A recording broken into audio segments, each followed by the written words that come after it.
warahmatullahi wabarakatuh.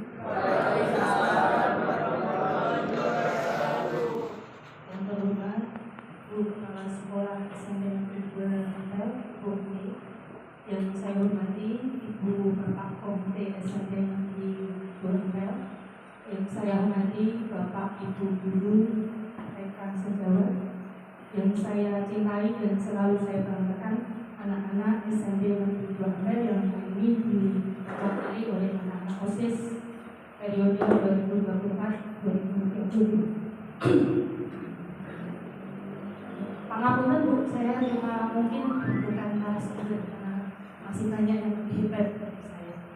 Saya hanya menyampaikan apa yang saya terima ketika saya mendapatkan sosialisasi sekolah ramah anak dan anti bullying yang saya terima di SMP 5. Ya, yang pertama itu adalah anak dan perlindungan anak. Jadi anak adalah, ini menurut Undang-Undang Nomor 23 tahun 2002, yaitu anak adalah seseorang yang belum berusia 18 tahun, termasuk anak yang masih berada di kandungan. Jadi untuk anak-anak di SMP Negeri 2 Tegal itu termasuk kategori anak. Kemudian untuk Undang-Undang Perlindungan Anak itu nomor 23 tahun 2022. Jadi menyebutkan bahwa perlindungan anak adalah segala kegiatan untuk menjamin dan melindungi anak dan hak-hak agar dapat hidup, tumbuh, berkembang dan berpartisipasi secara optimal sesuai dengan harkat dan martabat kemanusiaan serta mendapat perlindungan dari kekerasan dan diskriminasi. Kemudian Undang-Undang Perlindungan Anak pasal 20 itu yang bertanggung jawab yang pertama adalah negara, pemerintah, masyarakat, keluarga dan orang tua berkewajiban dan bertanggung jawab terhadap penyelenggaraan perlindungan anak. Ini sering sekali dikatakan sama Bu Putri. Jadi kalau ada di kantor BK ya, jadi pendidikan itu 3 pilarnya. Yang pertama itu keluarga, kemudian sekolah dan masyarakat. Tujuan utama perlindungan anak itu adalah menjamin hak-hak anak dan melindungi diri dari eksploitasi dan diskriminasi. Next. Kemudian hak-hak anak. Hak anak itu terdiri dari yang pertama itu adalah hak untuk hidup, kemudian yang kedua hak kesehatan dan kesejahteraan, kemudian hak mendapatkan pendidikan, hak untuk bermain dan berekreasi, kemudian hak atas perlindungan dari kekerasan, diskriminasi, dan eksploitasi. Ini hanya 5 yang kami tampilkan. Sebenarnya banyak sekali hak-hak anak nanti bisa dipinjam dari buku saya. Lanjut.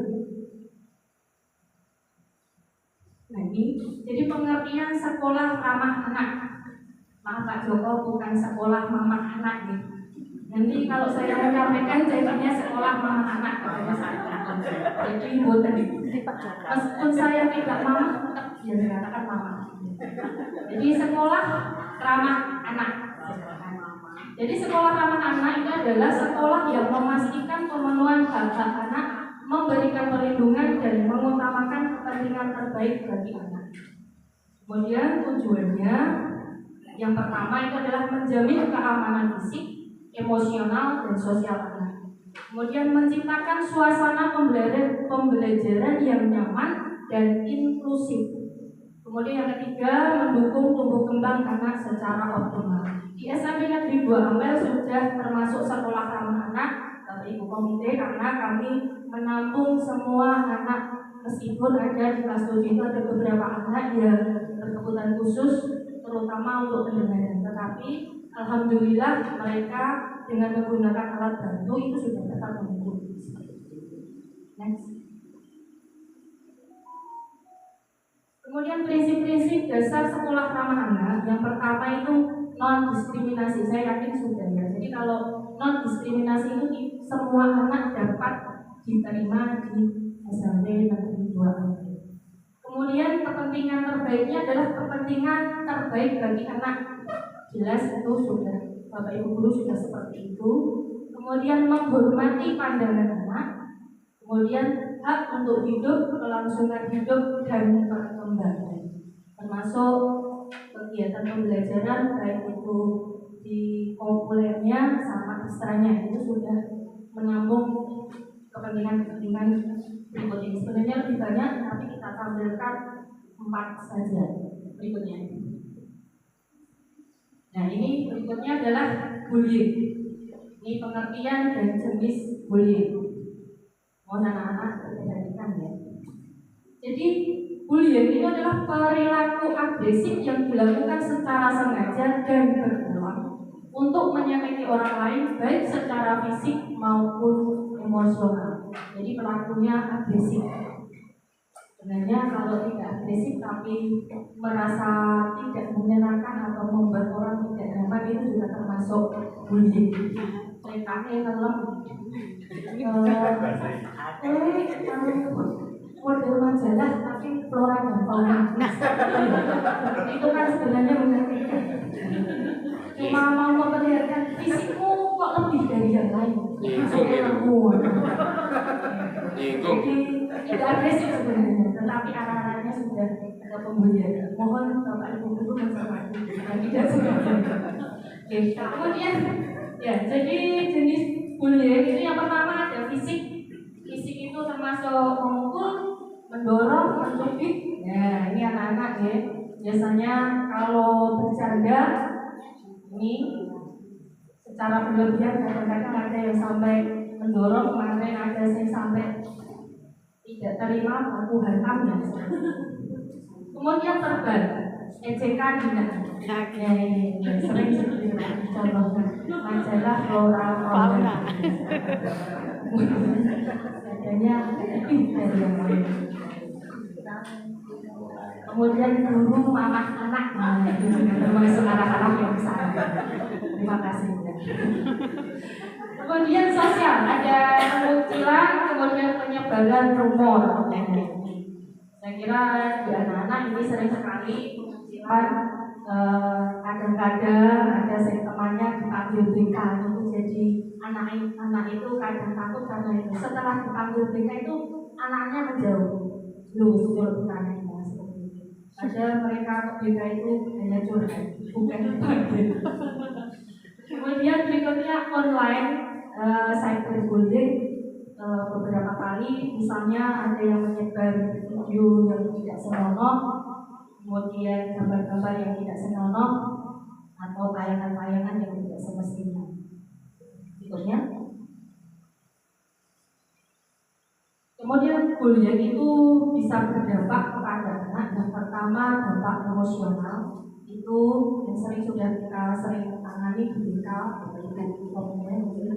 itu yang pertama ada depresi, kecemasan, kehilangan rasa percaya diri. Ini banyak sekali.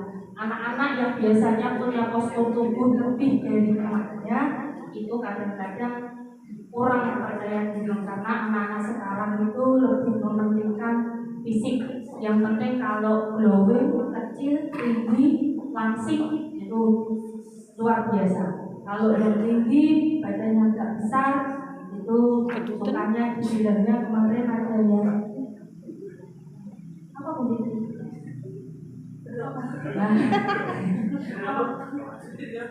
Dulu itu kalau saya tahunya itu beras ya dulu kan gitu.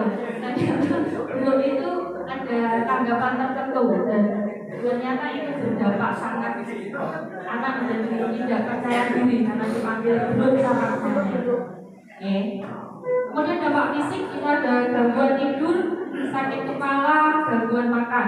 Nah, anak yang kalian pernah mengalami ini, mungkin gangguan tidur, sakit kepala, gangguan makan, sama ketidaknyamanan di dalam pergaulan kelas, itu berarti kalian terkena dampak bullying. Tapi kalau tidak bisa tidur karena main game bukan, ya. Berikutnya dampak akademik itu penurunan prestasi, absensi tinggi, bahkan putus sekolah. Absensi tinggi dimaksud di sini adalah ketidakhadirannya banyak, kemudian lebih dari 5 kali, 10 kali. Itu kita temukan ketika di BK anak ternyata tidak berangkat ya karena itu tadi, karena di kelas badannya lebih dari yang lain, dipanggilnya duduk atau dipanggilnya yang lain lagi tuh jadi absensinya tinggi, ketidakhadirannya karena itu. Berikutnya, peran sekolah dalam mencegah bullying itu, jadi kita dapat mencegah bullying dengan yang pertama itu adalah membangun kebijakan anti bullying, yaitu aturan jelas tentang perilaku yang tidak dapat diterima. Dan ini kita sudah cantumkan di buku saku. Jadi di sekolah itu Bapak Ibu komite kemarin membuatnya di Pak Lira dipakai fotokopinya. Jadi buku saku itu sudah membuat aturan jelas tentang perilaku yang tidak dapat diterima. Dari SMP Negeri 12 sudah mengaturkan itu. Kemudian yang kedua adalah pendidikan karakter. Jadi kalau pendidikan karakter ini adalah mengintegrasikan nilai-nilai toleransi, empati, dan kerjasama dalam pembelajaran. Saya kira ini semua mapel sudah menerapkan yang namanya toleransi, empati, dan kerjasama dalam pembelajaran, termasuk di kerja kelompok dan diskusi kelompok.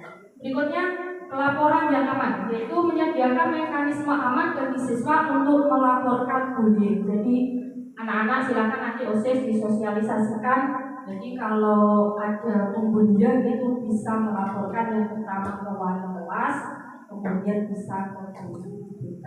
Silakan nanti disampaikan ini. Berikutnya, pendampingan psikologis, yaitu memberikan konseling kepada korban maupun pelaku bullying. Insya Allah ini kami sebagai tim BK sudah berusaha untuk memberikan konseling baik kepada korban maupun pelaku bullying. Kemudian strategi membangun sekolah ramah anak. Yang pertama itu adalah lingkungan yang inklusif, yaitu menghargai keberagaman dan tidak ada diskriminasi.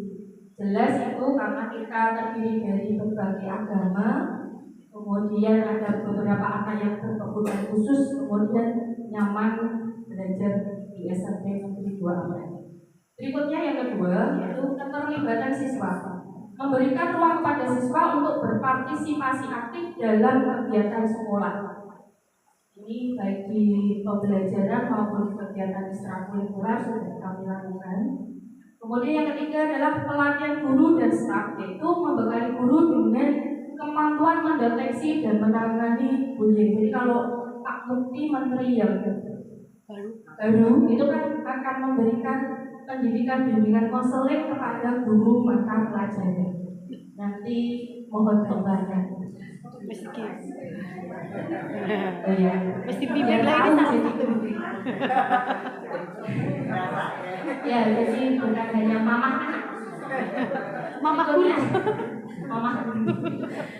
Yang keempat yaitu kemitraan orang tua dan sekolah, yaitu mendorong kolaborasi orang tua untuk menciptakan lingkungan yang mendukung. Ini sudah kita lakukan baik anak-anak yang bermasalah maupun yang berprestasi. Jelas kolaborasi dengan orang tua sudah kami jalin agar lingkungan pembelajaran nyaman dan aman untuk anak-anak. Ya, sebelum saya mungkin ada yang ditanyakan? Anak-anak ada yang bertanya? Silakan diberi ada waktu 5 menit untuk bertanya. Anak-anak silakan. Apa yang kamu alami boleh disampaikan. Apakah ada yang mau bertanya apakah yang saya alami ini sudah termasuk pembulian? Jadi silakan. Ada pengalaman? Kalau Bapak Ibu guru sudah sering sekali. Ada Bapak Ibu guru yang merasa dibully?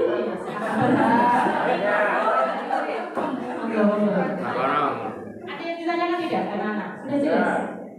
Jelas, nanti bisa materinya minta ke Gusti, kemudian bisa dibaca. Jelas? Tidak ada pertanyaan? Mungkin sebelum saya tutup, saya ada kata-kata ini. Anak adalah masa depan bangsa di kemudian hari dan kemanusiaan secara menyeluruh. Jadi mari kita selamatkan anak-anak di masa depan. Terima kasih.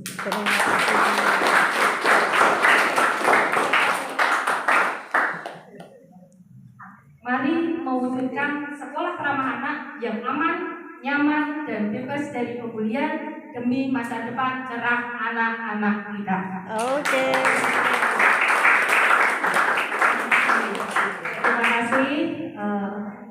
Mungkin itu saja yang bisa saya sampaikan. Ada kurangnya mohon maaf. Akhir kata saya akhiri. Wassalamualaikum warahmatullahi wabarakatuh.